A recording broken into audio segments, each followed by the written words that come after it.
You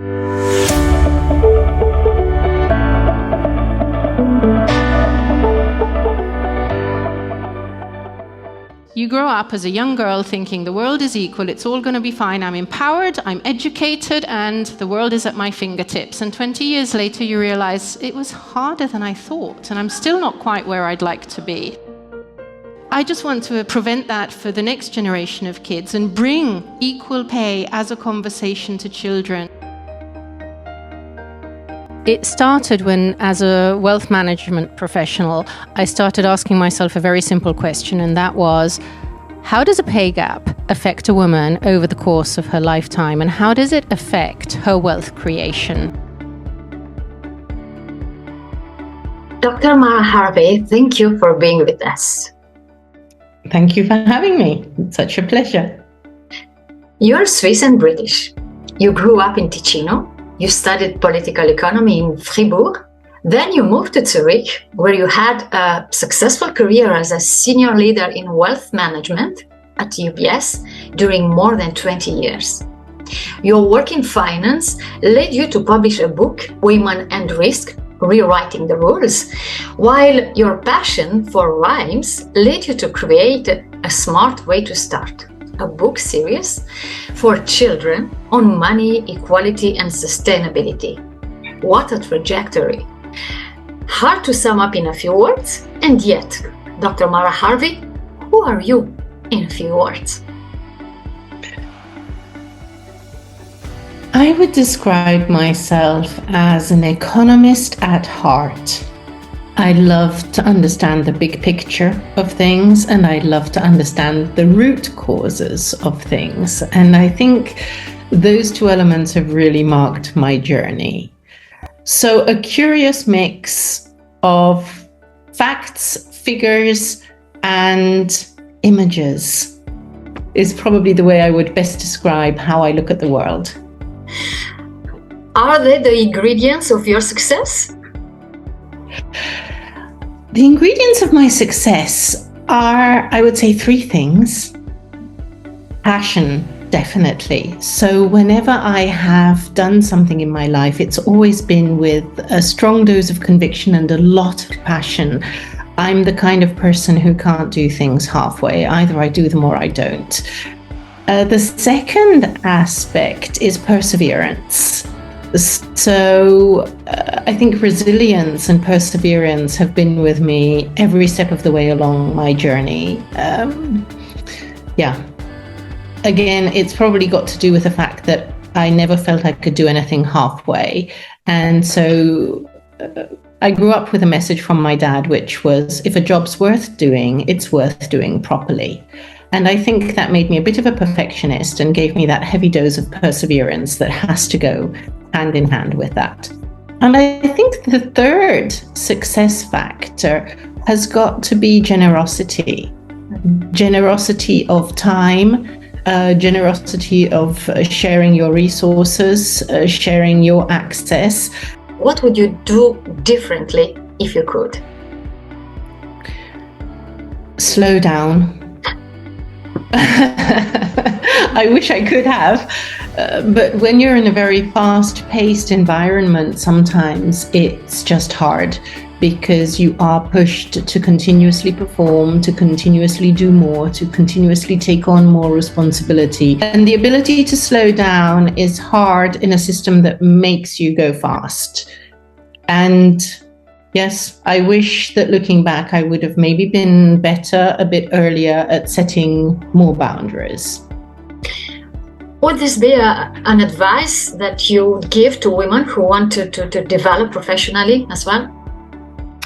I do think so, yes. I think it is about setting healthy boundaries and also being able to challenge senior managers, because when they just give you more and more tasks to take care of, sometimes it's okay to say, wonderful, this is a brand new task that we are assigned. What else are we going to stop doing?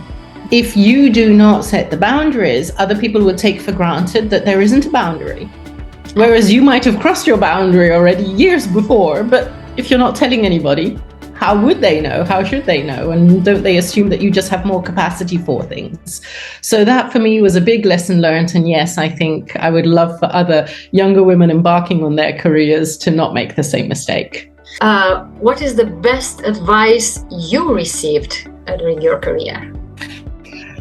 I think the best piece of advice I ever received was, don't let anybody else drive your agenda.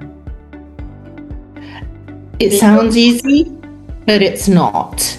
And it really is all about prioritizing those things that really matter to you every day, every week, every month, every year. And that actually pushed me to become one of those senior leaders who would plan her year backwards. What is the most important change still to come or still to implement over the next year for women development?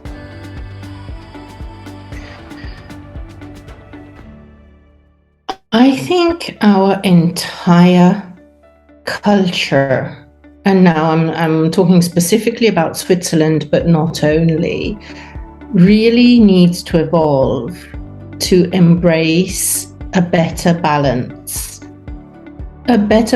within organizations, a better balance within families as well. And I don't think that you can have one without the other. And that is not necessarily a given. And of course, it always comes at a cost. So I would say that any organization that really means it in terms of diversity and inclusion and enablement that to women, but also other maybe minorities within our population have better professional and career perspectives, must make an investment in the infrastructure that is going to enable that. I think that is the most important consideration, to say, when one woman rises, we all rise. I truly believe in that saying. Because let's put it this way, women have always been the foundation of men's success, right? It's not for nothing that they always said, behind a strong man is a strong woman. And indeed, that's the way our models worked in the past. Men could go off and be super successful because they had super strong women behind them taking care of everything else. And now women need that same strong foundation themselves. And that foundation isn't necessarily there or isn't necessarily affordable. How does the word trajectory resonate with you? I mean, what does it evoke? In my mind, trajectory is actually zigzag and chaos. It's so funny because, typically when people are recruited, they're asked, where do you see yourself in 5 years? I actually really don't like that question, because I think answering that question implies that you have a linear view of, I'm going to go from A to B to C, and in 5 years I'm going to be here. I don't look at life that way, nor did I ever. And if I look back upon my career path, it sometimes went the wrong way around. It started by going down in an organization, and then it's evolved into going sideways, so going into other parts of the value chain in order to then be able to loop back into a higher role and broader responsibilities in other parts of the value chain. So trajectory for me has got nothing to do with a straight line. Nothing at all. It's a chaotic pathway in my mind when you mention the word trajectory. But I think that's the beauty of it.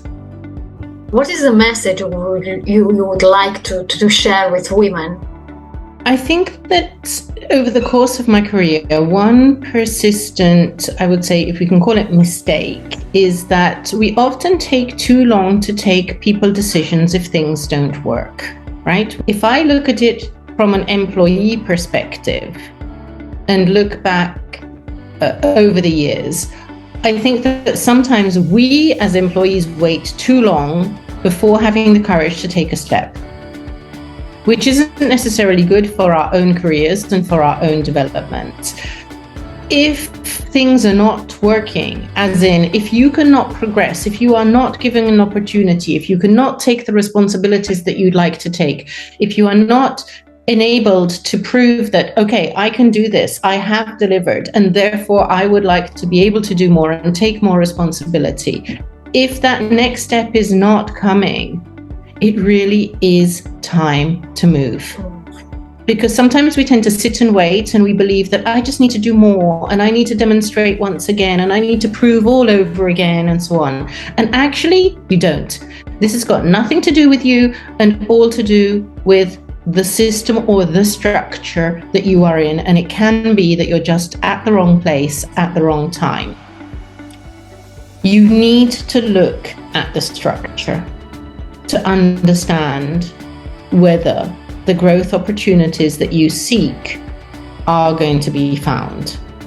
Because there are situations in life where your bosses are just very happy for you to perform absolutely excellently and keep you exactly where you are, because it is good for them.